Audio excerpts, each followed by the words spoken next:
오늘 실로암을 통해서 나타난 사건을 통해서 여기 계신 분들이나 또 영상을 통해서 예배 드리시는 분들 모두가 은혜 받는 시간 되었으면 좋겠습니다.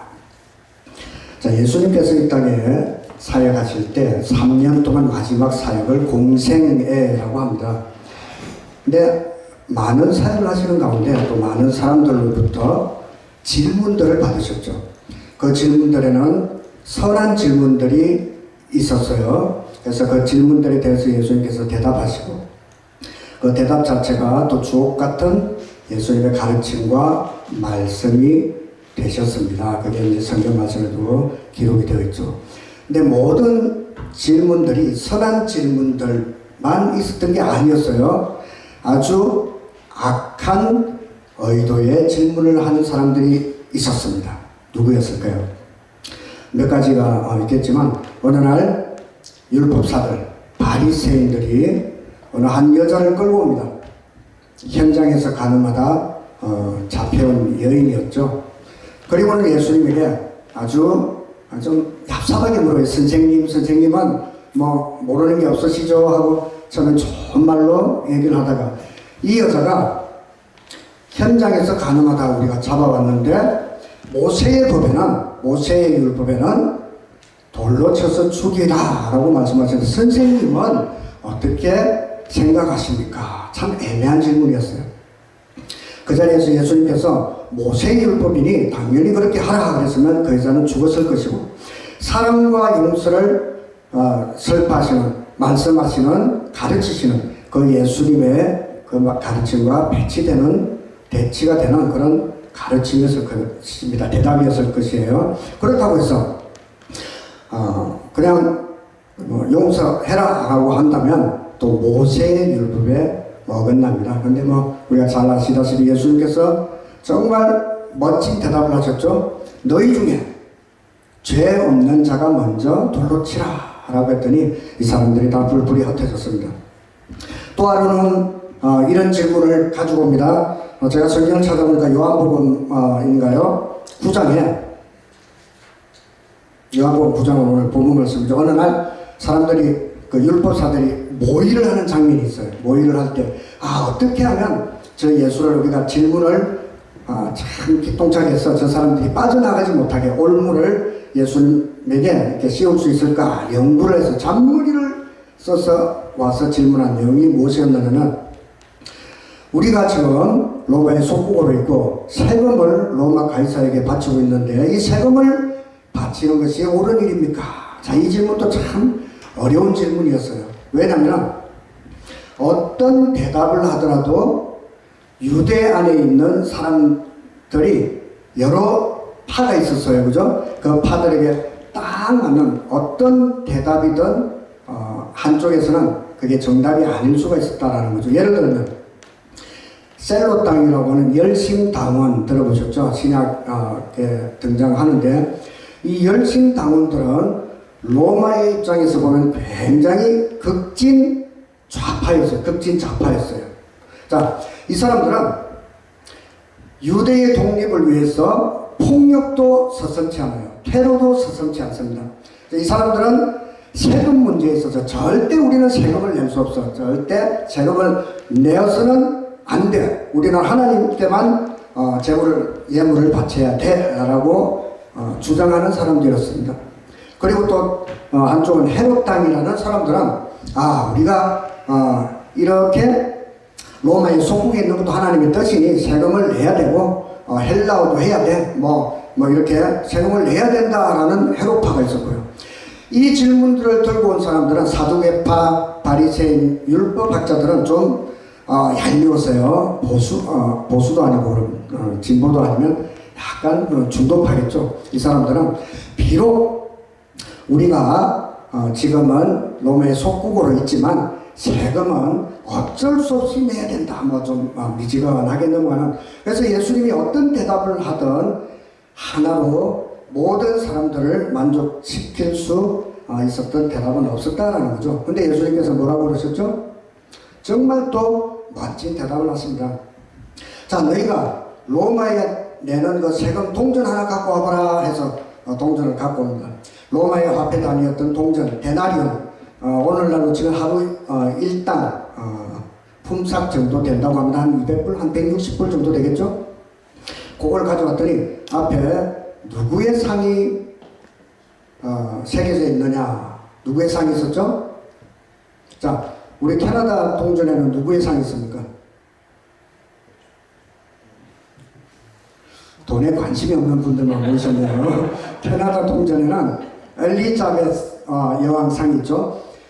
이 데나리온에는 가이사, 시저 황제의, 로마 황제의 상이 있었다는 거죠. 멋진 대답이 어떤 대답이었습니까? 세금 문제에 있어서는 가이사에게 온 것은 가이사에게 돌려주고 하나님께로 온 것은 하나님께로 돌려드리라. 뭐 여기에는 조금 배경 설명도 필요하겠지만, 유대 사람들이 로마의 속국으로 있었는데 화폐를 데나리온 혹은 아사리온이라고 하나요? 참새 2마리가 한 아사리온에 팔리지 않는가. 이 아사리온도 로마 화폐의 단위였어요. 동전이었습니다. 데나리온은 얼마라고 그랬죠? 160불 정도 된다고 그랬죠. 하루 일당. 이 아사리온은 16분의 1이었대요. 한 10불 정도. 참새 2마리가 그 당시에 10불에 팔렸다라고 생각할 수 있겠죠. 자, 근데 유대인들은 비록 속국으로 있었지만, 포로로 있었지만, 그들이 6월절날 또 안식일날 예배 드리러 갈 때 하나님 성전에 가서 헌금을 드릴 때 데나리온과 아사리온을 낼 수 있을까요? 안 됩니다. 율법에 이제 좀 어긋난다라고 해서 그들은 굳이 그 앞에서, 아니면 자기 집에 있다면 유대의 화폐, 달란트나 뭐 머나 이런 걸 가져갔겠죠. 아니면 그게 없다면 로마 화폐를 가져가서 그 성전 앞에서 돈을 바꾸어서 환전을 해서 들어가서 하나님께 예물을 드렸던 뭐 그런 장면들. 그래서 예수님께서 그게 너무 화가 났어. 환전하는 사람들이 또 거기에다 웃돈을 너무 붙이고 뭐 그러다 보니까 뭐 그걸 상을 받았다라는 내용도 우리가 신약을 통해서 알 수가 있습니다. 뭐 어쨌든 예수님께서 그런 선한 의도의 질문이 아닌 그런 올가미가 있는, 올무가 있는 그런 질문에 멋진 대답을 하셨던 장면들이 신약 성경에 여러 군데 나옵니다. 오늘 본문에도 질문으로 시작되죠. 1절에 보면은 질문을 하는데 누가 질문했죠? 바리새인이나 서기관들이 뭔가를 꾸미려고 질문을 하는 것이 아니라 정말 선한 의도에서 제자들이 와서 질문을 합니다. 어떤 질문을 하였죠? 자, 날 때부터 소경된 사람이 그 앞에 있었어요. 제자들은 정말 궁금했습니다. 뭐가 궁금했는가? 율법에 하면, 율법의 큰 원칙들이 여러 가지가, 몇 가지가 있는데 그 중에 하나가 바로 인과 응보. 앞에 오늘 찬양을 잘했던 우리 이름을 잊어버렸습니다. 하도 오랜만에 봤어. 예림이 찬양을 이쁘게 잘했는데, 인과 응보가 무슨 뜻이야? 모르지, 그지? 모를 수밖에 없어. 우리 여기서 또 자란 학생들은 사자성은 잘 몰라요, 그죠? 나도 한자를 잘 모르는데. 인과 응보. 응보는 이 인과 응보를 영어로 딱 이렇게 나오는 그런 단어가 좀 있을까요? retribution, 응보. 뭔가 벌이 있다면, 징벌이 있다면, 율법은 그 징벌의 원인을 찾는 거예요. 인과를 찾는 거죠. cause. 그래서 이 소경이, 날 때부터 이 소경이 그 앞에 있으니 얼마나 불쌍하고 처근합니까? 그럼에도 불구하고 율법의 잣대에서 보면 분명히 이 사람이 죄가 있기 때문에 지금 이 상황, 이 리트리뷰션이라고 하나요? 이 응보가 있다는 거죠. 율법에 하면 무언가 원인, 인과가 있어야 되지 않겠는가. 그래서 예수님께 정말 궁금해서 묻는 것이, 이 사람이 날 때부터 소경된 것이 이 사람의 잘못인가요? 아니면 그것도 아니라면 그 부모의 잘못인가요? 라고 묻습니다. 이게 어떻게 보면 그때부터 지금까지 내려오는 기독교의 어떤 또 우리 질문일 수도 있어요. 우리 학생부 전도사, 저도 경험을 했지만 학생부 전도사님들 항상 수련회 가면 마지막 날 괜히 모든 질문들 써서 내세요. 아니면 궁금한 거 다 질문하세요 하면 안 빠지는 질문 뭐 있죠? 전도사님, 이순신 장군이 천국에 갔을까요? 뭐 이런 질문. 전도사님들을 황당하게 하는, 당황스럽게 하는 그런 질문들이 있습니다. 왜 조선시대, 그 시대는 기독교가 우리나라에 들어와 있지 않으니까 이순신 장군이 그러면 지옥에 간단 말인가, 이런 질문들. 그런 똑같은 마음으로 이 제자들이 질문했습니다. 이 소경이 그 당시에는 문둥병이라든지 소경이라든지 벙어리라든지 귀머거리라든지 그런 좀 질병들은 뭔가 어떤 큰 잘못이 있어야 받는다라고 또 생각하는 마음들이 있었기 때문에 그래서 질문을 하였던 거죠. 근데 예수님께서 뭐라고 대답하십니까? 이 사람의 잘못도 아니고 지금 이 사람이 소경된 것은 이 사람의 잘못도 아니고 그 부모의 잘못도 아니야. 그에게서 하나님의 하시는 일을 나타내게 하심이 있는 것이다. 좀 애매한 대답을 하십니다. 자, 여기서 우리가 퀘스천 마크, 질문 하나씩 지금 딱 기억을 하세요. 무슨 일? 하나님이 하시는 일, 하나님의 뜻, 하나님의 의중. 과연 그것이 무엇인가? 라는 질문을 가지고 이것은 오늘 말씀 끝까지 잘 들으면 결론에 다시 나오겠습니다. 질문! 여기서 말씀하시는 하나님의 뜻은 무엇인가? 구약으로 한번 넘어가 보겠습니다. 구약에서 왕조 시대가 시작되죠. 사울왕, 다윗왕, 솔로몬에 이르기까지는 굉장히 부흥했던 왕국이었습니다. 솔로몬이 죽었어요. 그래서 우리나라가 지금 남북으로 갈라졌듯이 북쪽 북여로보암에 의해서 북이스라엘이 만들어지고요. 남쪽은 솔로몬의 아들 로보암이 남유다를 만들어 두 왕조가 연속적으로 가는데 열왕기서와 역대서의 모든 왕들의 그런 내용들, 치적들을 다룬 내용들에 보면 좀 어떻게 보면은 굉장히 객관적이지 못해요. 왜냐하면 특히 열왕기서 같은 경우에는 성전 중심의 기록이에요. 성전을 귀하게 여긴 왕들은 굉장히 많은 부분을 할애해서 다룹니다. 그렇지 않고 성전을 무시하고 우상을 좀 섬기려고 나쁜 짓 하는 왕들은 한 두세 절에 그 왕은 지나가 버릴 수가 있죠. 그 중에서 가장 북이스라엘은 칭찬받은 왕이 없어요. 남유다 중에서 칭찬받은 왕이 몇 선 있는데 그 중에서 가장 칭찬받았던 왕은 누구였을까요? 히스기야였어요. 그래서 방금 말씀드린 대로 히스기야에 관한 내용은 구약성경에 굉장히 많이 차지하고 있다는 거죠. 근데 어느 날 히스기야가 좋은 일 참 많이 했어요. 실제 자기 아버지 아하스와는 딴판으로 자기 아버지들이 조상의 왕들이 만든 그런 신당들, 그런 우상들, 그런 거 다 없애고 성전을 다시 깨끗이 하고 청결하게 한 귀한 왕이었습니다. 하나님께서도 굉장히 사랑한 왕이었죠. 그래서 이 히스기야를 딱 한마디로 설명해 주는 성경 구절이 있습니다. 왕하 18장 5절에 보면 히스기야가 이스라엘 하나님 여호와를 의지하였는데 전후 어느 왕도 유다의 어떤 왕도 그와 같은 자가 없었더라. 전무후무하다. 이 뜻은 무슨 말인지 알지? 전무후무. 몰라. 전에도 없었고 후에도 없었다라는 그런 굉장히 칭찬받는 왕이 히스기야였어요. 자, 그런데 어느 날 좋은 일만 있었던가? 아니었어요. 충격적인 소식을 듣고 맙니다. 주전 721년 북이스라엘이 완전히 멸망을 당해요. 누구한테? 아시리아에게 완전히 멸망을 당하고 모든 나라가 폐허가 되고 모든 백성들이 아시리아로 포로로 잡혀갔습니다. 자, 그렇다면 그 당시 남쪽 유다에 있었던 히스기야 왕은 뭘 준비를 해야 될까요? 군사를 준비해야 되고, 왜? 아시리아가 분명히 그 당시 열강이었고 침략을 일삼던 나라였기 때문에 언젠가는 불을 본 듯 뻔하게 남유다도 쳐들어올 것이다. 그래서 굉장히 이제 군사적으로 준비를 해야 되는데 성경에는 물론 군사를 준비했겠죠. 근데 성경에는 그런 내용 별로 없어요. 아예 없어요. 뭐 군사를 어떻게 하고 정비하고 뭐 이런 거 없습니다. 근데 그 히스기야가 뭔가 하나를 했는데 보자. 뭔가를 하나를 했는데 좀 어웨해요. 한번 비춰볼까? 요거짜리 성경 구절 하나 있었는데 제가 아침에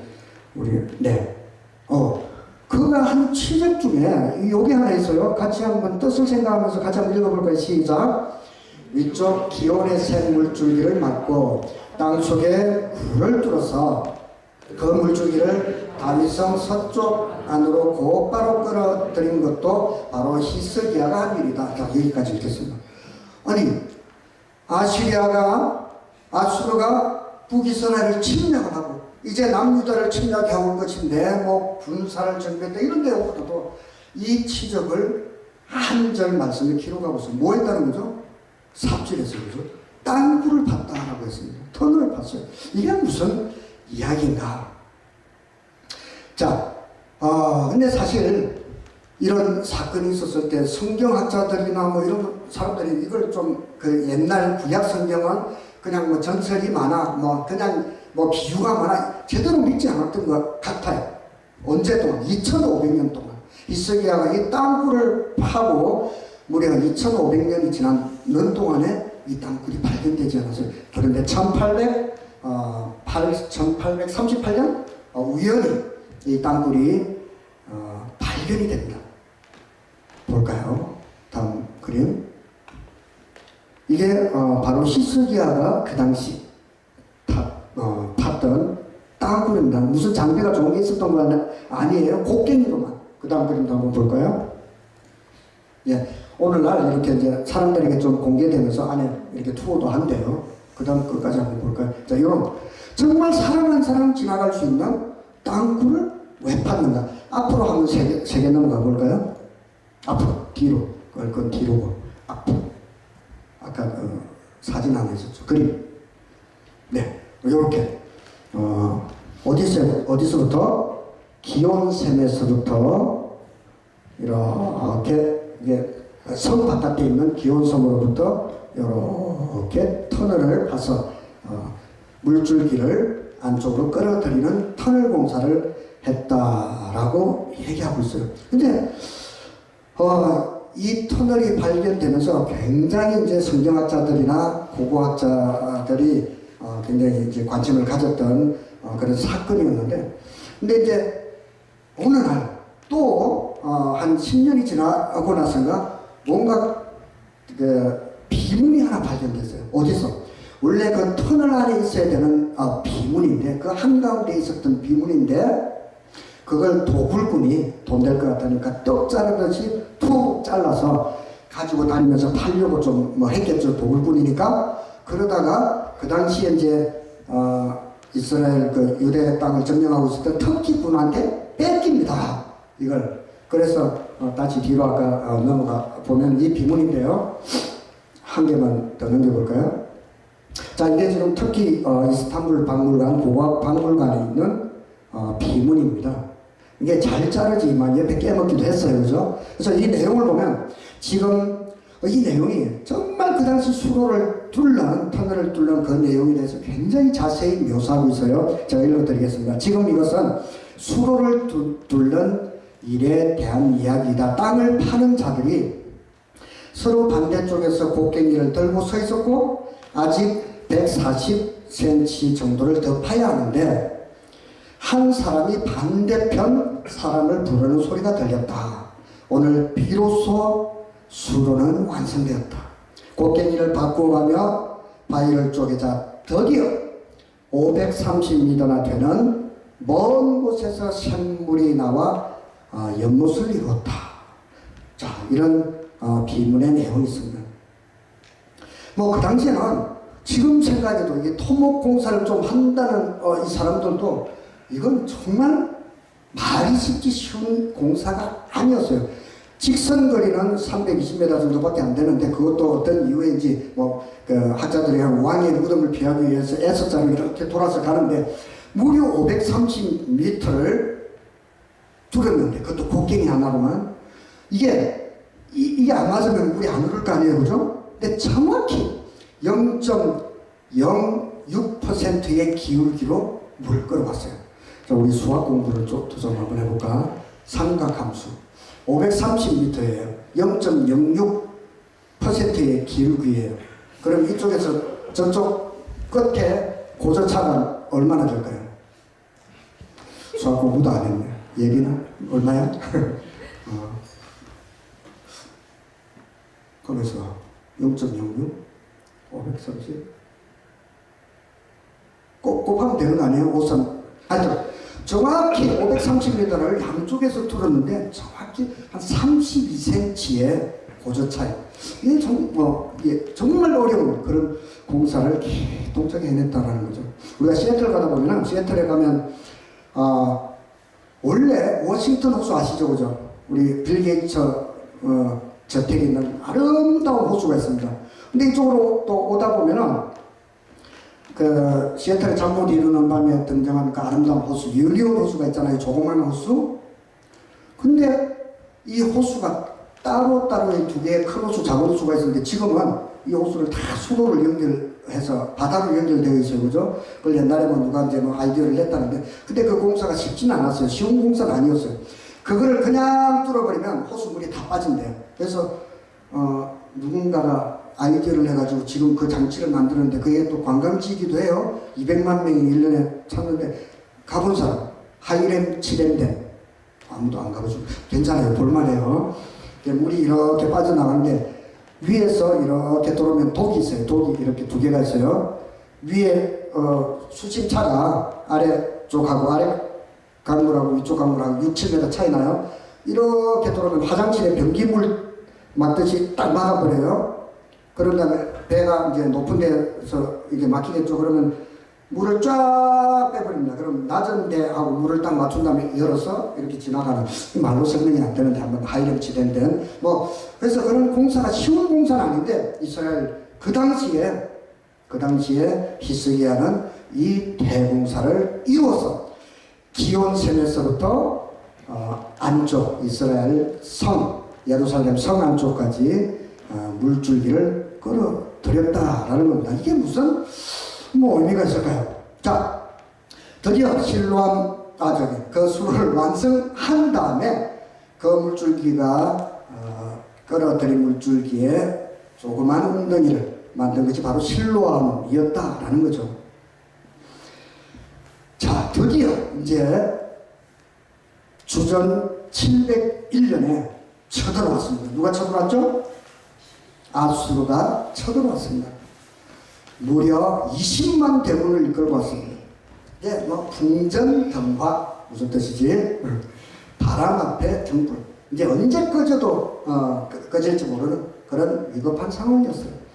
이미 이 아수르 군대는 최강의 부대였고, 그 많은 군대가 크지 않은 예루살렘 성을 20만 명이 에워쌌다는 거죠. 근데 그게 다가는 이제 그 다음날 이제 쳐들어오겠죠. 근데 밤새 또 정말 이게 나쁜 짓을 해요. 이게 참 약았어요. 이게 또 전술에도 있다라고 하는데, 욕 제일 잘하는, 말 제일 잘하고 목소리 크고, 거기다가 유대 나라 말까지 하는 부하를 하나 데리고 왔어요. 그리고 하필 이제 아까 터널을 뚫고 바깥에 기혼샘이라는 곳에서부터 안을 끌고 들어갔거든요. 그 샘은 큰 바위로 막았는데 그 위에 서서 이 부하 랍사게라는 부하를 시켜서 유대말로 온갖 욕을 합니다. 하나님을 이제 욕하고, 유대 백성들을 욕하고, 히스기야 왕을 욕하고, 그 말을 모두 들은 히스기야가 이제 밤새 울며 눈물로 기도하는 장면도 우리가 열왕기를 통해서 알 수가 있습니다. 결국은 이 랍사게가 이제 그렇게 우리 옛날 오래전 영화지만 백제 신라 이렇게 막 싸우는 좀 코믹한 그런 영화에도 막 전라도 욕을 하고 성에서 경상도 욕을 하고, 그 영화 제목이 뭐였지? 황산벌이었구나. 어쨌든 그렇게 막 욕을 하는 것에 대해서 너무 가슴 아픈 히스기야가 밤새 기도를 했습니다. 많은 내용들이 있지만 이사야 선지자가 와서 걱정하지 마라. 하나님께서 저들을 멸하실 것이다. 그게 믿기겠어요? 20만 명이라고 하면 어마어마한 놀라운 숫자입니다. 제가 한번 20만 명이 모인 걸 한 번도 본 적이 없어가지고 뭐 찾다 보니까 한번 뒤로 한번 넘겨볼까요? 대한민국 했던 게 바로 2001년 월드컵 때 요 정도가 한 7, 8만에서 한 10만 정도 된다고 합니다. 저거보다 두세 배가 많은 군대가 예루살렘 성을 에워쌌습니다. 그런데 이제 그 다음날 되면 쳐들어오겠죠? 근데 이제 그 다음날 아침에 깜깜한 밤이 지나고 성 위에서 보초를 쓰던 부하들이 뭔가 이상했어요. 날이 밝았는데 조용해. 아무도 없어. 저 진영에. 근데 멀리 이렇게 바라다 보니까 바깥에 나와 보초 서는 그런 아시리아 군대도 안 보여. 근데 자고 있어. 쓰러져 있어. 하도 이상해서 가보니까 다 죽어 있었던 거예요. 자, 어떻게 보면 우리가 지금도 이제 뭐 전쟁 드라마, 전쟁 영화를 보면 이 전쟁하는 장면을 굉장히 재미있게 이렇게 묘사를 하잖아요. 근데 성경은 정말 싱겁게 한 절로 묘사합니다. 성경 구절 하나 볼까요? 그날 밤에 주님의 천사가 나아가서 아시리아군의 진영에서 18만 5천 명을 쳐 죽였다. 다음날 아침 밝아서 보니 모두 죽었더라. 정말 간단하게 한 절로 묘사합니다. 실제 있었던 역사적인 사건이었죠. 실제로 이 아시리아가 이렇게 유대를 침공하러 와서 이 일로 크게 피하고 돌아가서는 이게 다가 아니에요. 정말 그 아시리아 그 왕 사내립은요 그냥 그 자리에서 안 죽었어요. 놀래가지고 아침에 일어나면 자기 군사들이 다 죽어 있었어. 자기 그 니느웨 성까지, 아시리아 니느웨 성까지 도망을 갑니다. 얼마나 마음이 처참했겠어요. 도망을 갔는데 성전에서 앉아서 자기들 성전에 앉아서 기도할 때 막 예배 드리고 있을 때 아들의 손에 의해 칼이 찔려 죽는 결과를 맞이하죠. 어쨌든 이사야 선지자의 말씀대로 하나님께서는 하나님께서 이루셨습니다.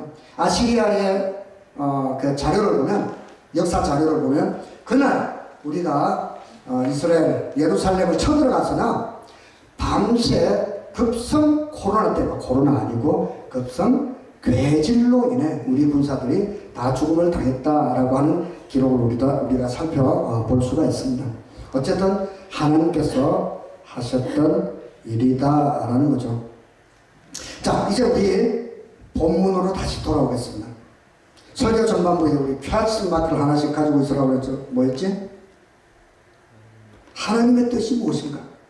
소경을 데려갔을 때 이 사람의 죄였을까요? 부모의 죄였을까요? 아니다. 이 사람의 죄도 아니고 부모의 죄도 아니고 그에게서 하나님의 하시는 일을 나타내게 하시는 것이다. 그렇다면 그 하나님의 뜻, 하나님의 의도는 무엇이었을까요? 딱 맞아떨어지죠. 벌써 기혼셈이라고 했던 것은 이스라엘 백성, 오늘 본문에도 나오지만 거룩한 셈이다라는 별명이 있습니다. 왜? 하나님께서 주셨던 셈이다라고 믿고 있었고요. 간헐천으로 끊임없이 물이 솟아져, 생명의 물이 솟아서 나오는 셈이었어요. 그리고 그것을 거룩하게 여겼던 이스라엘 백성들은 솔로몬도 그 자리에서 대관식을 하고 기름 부음을 받고 대관식을 할 정도로 굉장히 성스럽게 여기는 장소였죠. 거룩한 셈이다.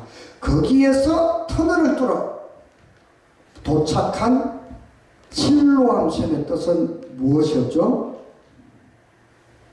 오늘 본문에 나왔죠? 보내심을 받았다라는 뜻이 있다. 그럼 우리가 이제 더 말씀 안 드리고 딱 이해가 되시죠? 바로 하나님으로부터 보내심을 받은 그 실로암, 바로 그 자리에서 말씀하고 계시는 본인, 당신 예수 그리스도를 뜻하는 것이었습니다. 하나님의 뜻을 나타내기 위함이야.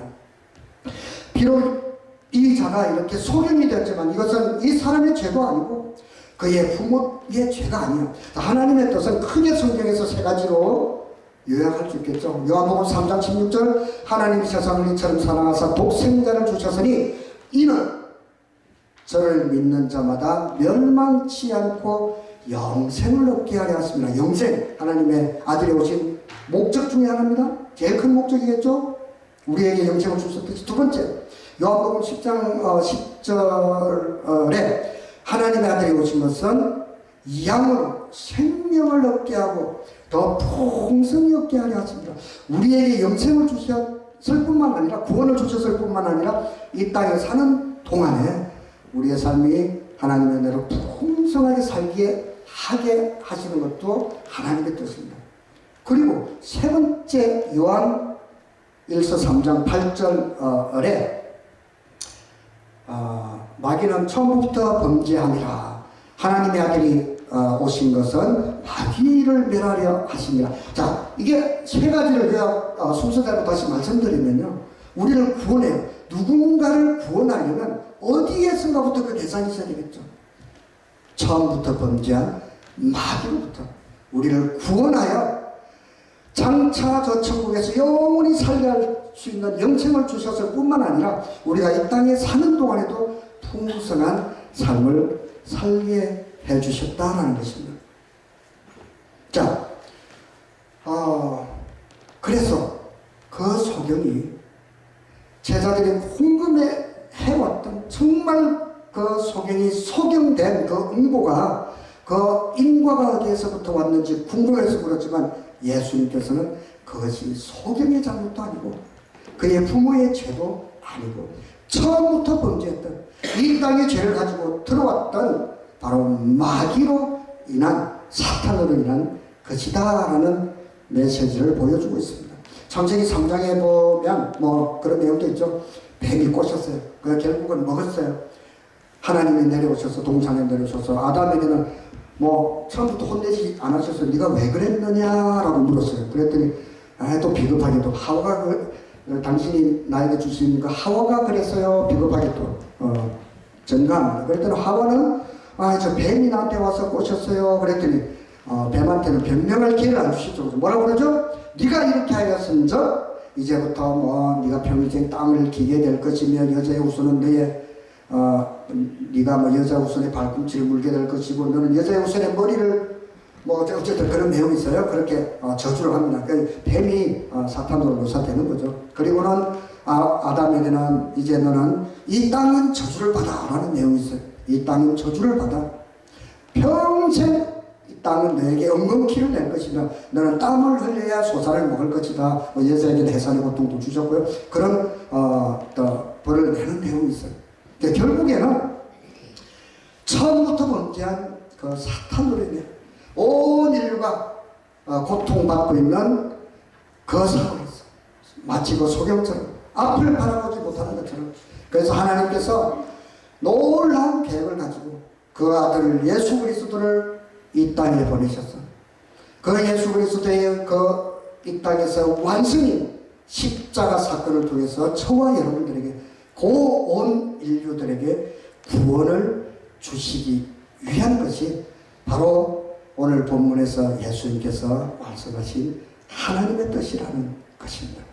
그래서 이 어떤 퍼포먼스를 통해서 땅에다 침을 뱉죠. 침을 뱉는 것은 저주입니다. 이 땅, 처음부터 범죄한 땅의 권세, 사탄의 마귀의 권세, 이 권세를 가진 이 소경된 것은 침을 뱉은 저주받은 이 마귀, 눈에 딱 갖다 붙인 것, 이것 때문이야. 그리고 실로암에 가서 씻으라. 어디? 예수님에게 와서 씻으라. 그런 메시지를 제자들에게 보여주시고 있습니다. 그리고 예수님께서는 골고다 십자가에서 그 모든 일을 다 이루신 다음에 다 이루었다 라고 선포하십니다.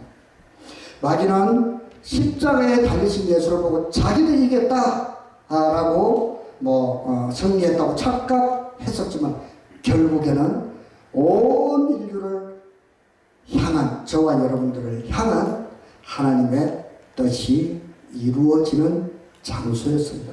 그래서 오늘 우리가 이 말씀을 통해서 하나님께서, 거룩한 하나님께서 실로암을 통해서 저와 여러분들에게, 십자가 사건을 통해서 저와 여러분에게 주셨던 그 새 생명, 다시 볼 수 있는 그 놀라운 능력, 그리고 영원한 이 땅에서 풍성한 삶을 살 수 있는 그 모든 것들을 십자가 사건으로 인하여 주소서를 믿고 우리가 십자가를 볼 때 정말 내 이 십자가를 통해서 이제는 정말 이 소경처럼 제자들이 해왔던 것처럼 이것이 나의 허물이 나의 허물이 아니었구나. 누구의 것? 나의 것이었구나. 나의 이 질병이 나의 이 고통이 나의 것이 아니었구나 라고 믿고 선포하는 순간 진로 안에서 눈을 짚고 깨끗하여 새 생명을 얻게 된 이 소경처럼 여러분들도 하나님의 은혜를 맛보게 되고 승리하시게 될 줄 믿습니다.